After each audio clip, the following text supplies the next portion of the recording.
Elena here. Thanks for coming back to my channel. I've been getting asked a lot about keto, fasting, and hypothyroidism. So today I'm going to go over it. Is it safe? Is it not safe? Are there certain ways to do it? I will let you know. Stay tuned.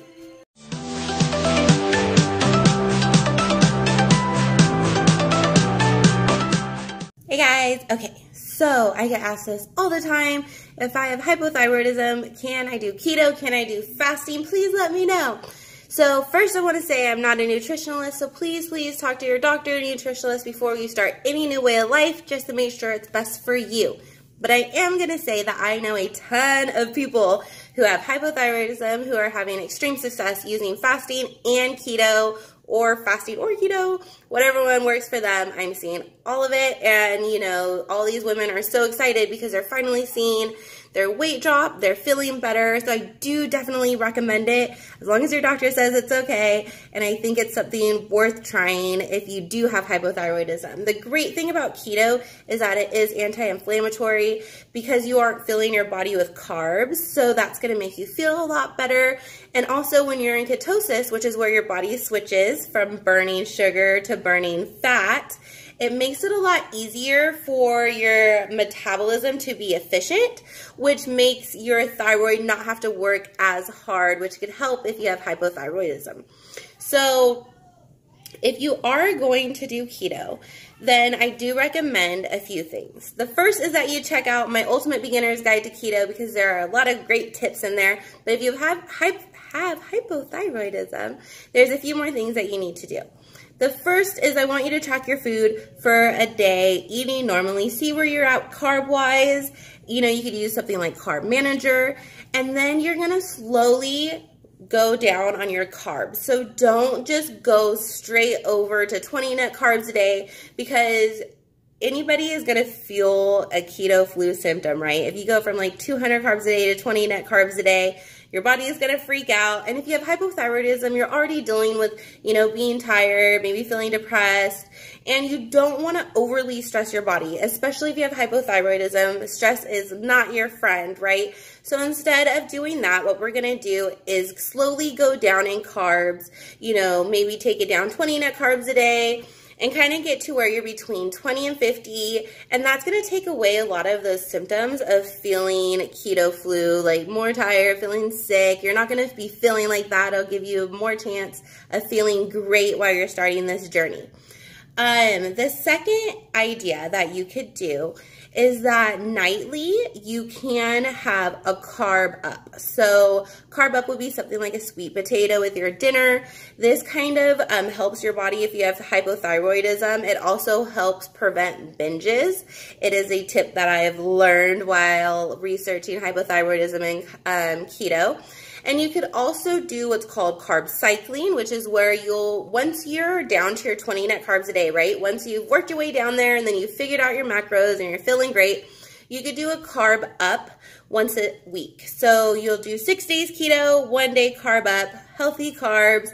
It kind of also like helps your body and your metabolism, kind of keeps it guessing. It's definitely an option. Of course, everybody is different. So there's people who are always strict keto. There's people who carb up every night. There's people who carb up once a week. It's kind of about finding that sweet spot for you, what makes you feel the best, what makes it easiest for you to make this a lifestyle, and also what's giving you those great results. So kind of play around with them, see which ones you feel most comfortable with, see which ones your body likes more, and stick with it. If you're doing keto and you have hypothyroidism, it's really important for you to make sure that you're getting your sleep every night, and also that you're trying to stress as less as possible, which I know is hard, I know, but like hypothyroidism and stress do not go well together. And you know, as you're switching to keto, and it can be stressful on your body if you're not transitioning slowly. So that's why we're transitioning like that, like the going down in your carbs. So that way that's less stress. Try to have less stress in your life. It's going to make everything a lot easier, and it's actually going to help you lose the weight faster. Also make sure that you're taking your multivitamins, super important. If you have hypothyroidism, you should be taking iodine and selenium. You could also be eating like sea veggies or Brazilian nuts. Those are gonna help. I'm sure you guys probably know that if you have hypothyroidism, but just in case you don't, those do help a lot. And make sure that you're eating high quality foods. You know, don't be settling for garbage. Like, make sure your food is full of veggies and high quality meats and high quality butters and just very nutrition dense. Like, this is so, so, so important. Like, you want to be fueling your body with all of these great foods, especially on your keto journey when you have hypothyroidism. So let's talk about fasting. I love fasting. I know a lot of people with hypothyroidism who are joining me on this fasting journey, and they're seeing crazy results. They're all super excited and they're loving it. If you guys know who Dr. Berg is, he did a video on how to start fasting, and I'm going to give you some tips that he gave. So the first one is, instead of just jumping straight in, like kind of how we talked about with keto, right? You're going to gradually work yourself in to fasting. The great thing about fasting is you're only eating within a window. So you're eating within like a 1 to 8 hour window a day. You're fasting from 16 to 23 hours, which I know can sound overwhelming at first, but don't get stuck on it, okay? Don't get stuck on the overwhelming part.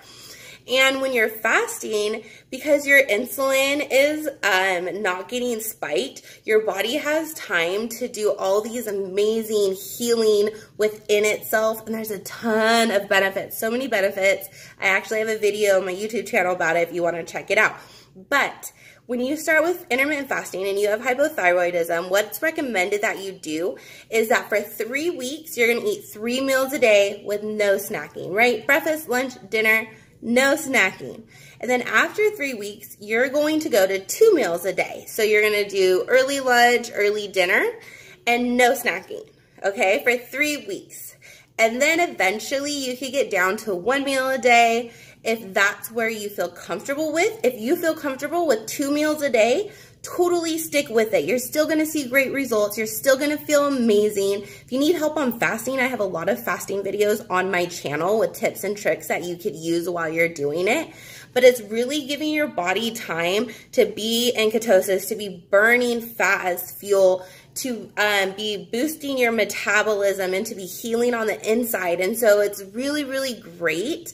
And I definitely think it can be helpful if you have hypothyroidism, but I would talk to your doctor first. I also want to let you guys know that when you're eating with the fasting lifestyle, it's just like with keto, you need to make sure that you're not calorie restricting yourself. Make sure that you're eating, you know, large, nutrition-dense food, lots of salads with veggies, with protein, with fat, you know, high-quality beef, high-quality butter, like everything. Like, fuel your body. Don't get so caught up on calories. Like, it's not what it's about. Like, just make sure that you're eating until you're satisfied and you're eating great food. That's definitely going to help.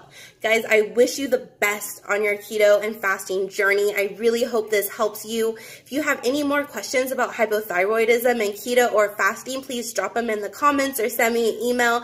And I'm always here for you if you need me. Make sure to like and subscribe. I appreciate your support, and I will see you guys soon. Have a great night. Bye.